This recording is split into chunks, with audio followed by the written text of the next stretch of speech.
Hi guys. मैं वानी आ गई हूँ सुनाने अपनी भूतिया कहानी। तो चलिए आज की कहानी सुने।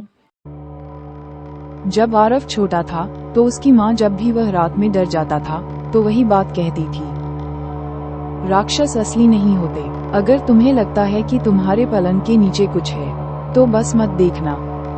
जैसे जैसे वह बड़ा हुआ उसका डर खत्म हो गया, जब तक कि उसने वह आवाज नहीं सुनी। उसके पलंग के नीचे से एक हल्की आवाज, जैसे फर्श पर धीरे धीरे नाखून घिस रहे हों। वह जम गया, छत को घूरने लगा। उसके कमरे में पर्दों से छनकर आती स्ट्रीट लाइट के अलावा अंधेरा था। ये सिर्फ मेरा वहम है, उसने फुसफुसाया। फिर उसका गद्दा हिला, ज्यादा नहीं, बस थोड़ा सा धंसा, जैसे नीचे किसी चीज ने धीरे से ऊपर की ओर धक्का दिया हो। उसने अपना फोन पकड़ा, टॉर्च चालू की और अपने बिस्तर के बगल में फर्श की ओर निशाना लगाया। कुछ नहीं, बस अंधेरा। वह थोड़ा किनारे झुक गया। आवाज बंद हो गई। कमरे में सन्नाटा भर गया, घना और भारी। वह घबराकर हंसा, देखा, कुछ नहीं। तभी उसने सुना, ठीक अपने कान के बगल से, एक फुसफुसाहट।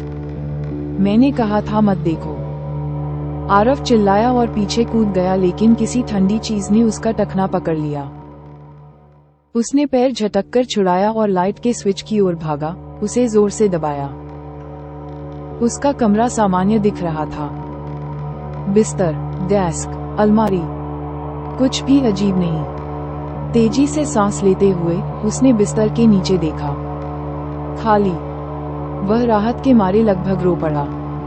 खुद को मूर्ख महसूस करते हुए वह वापस बिस्तर पर लेट गया। इस बार बत्ती जलती छोड़ दी। मिनट बीत गए। उसकी धड़कन धीमी हो गई। तभी उसके फोन ने बगल वाली मेज पर कंपन किया। एक नोटिफिकेशन, फ्रंट कैमरा गति का पता चला। उसे याद नहीं था कि उसने वह चालू किया था। हाथ कांपते हुए उसने कैमरा ऐप खोला। स्क्रीन उसे बिस्तर पर बैठे हुए दिखा रही थी। उसके पीछे, उसके तकिए के ऊपर छत पर, कुछ इसके विरुद्ध चपटा दबा हुआ था।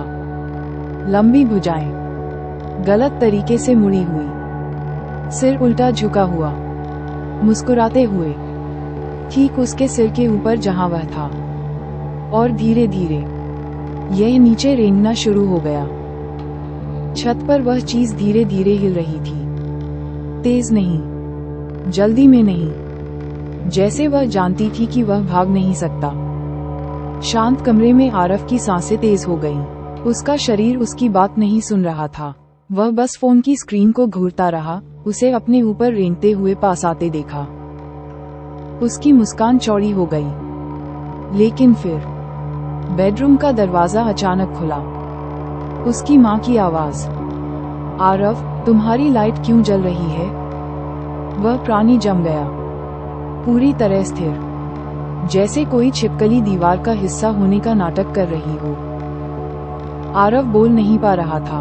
वह बस कांपते हुए फोन ऊपर पकड़े रहा। उसकी माँ अंदर आई। जिस पल उसका पैर दरवाजे से अंदर गया, कैमरे की स्क्रीन काली हो गई। फोन बंद हो गया।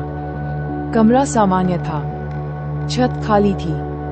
उसकी माँ ने भौहें चढ़ाई। फिर से बुरा सपना? उसने धीरे से सिर हिलाया, अपनी आवाज पर भरोसा नहीं कर रहा था। वह उसके सोने तक वहीं रही। अगली सुबह सब कुछ ठीक लग रहा था। तेज धूप, घर की सामान्य आवाजें। उसे लगभग यकीन हो गया था कि यह एक सपना था, जब तक उसने अपना फोन चेक नहीं किया। बैटरी 72%। लेकिन कैमरा गैलरी में एक नया वीडियो था। सुबह 2:17 बजे रिकॉर्ड किया गया था। उसने प्ले दबाया। उसमें उसे सोते हुए दिखाया गया। फिर गद्दा थोड़ा धंसा, जैसे कोई बिस्तर पर चढ़ गया हो। धीरे धीरे उसके पीछे एक आकृति उठी और उसके कान के पास झुक गई। वीडियो में कोई आवाज नहीं थी, लेकिन बिल्कुल अंत में वह प्राणी कैमरे की ओर मुड़ा, मुस्कुराया और बुदबुदाया, वह मुझे नहीं देख सकती। उस रात आरव नहीं सोया, क्योंकि अब वह कुछ समझ गया था। वह उससे नहीं छिप रहा था, यह वयस्कों से छिप रहा था। हम आपको मिलेंगे दोबारा आपको सुनाने के लिए भूतिया किस्से। हर बुधवार और शनिवार आएगी वानी सुनाने अपनी भूतिया कहानी। आपको हमारी कहानी कैसे लगी ये आप हमें बताइएगा। Bye guys.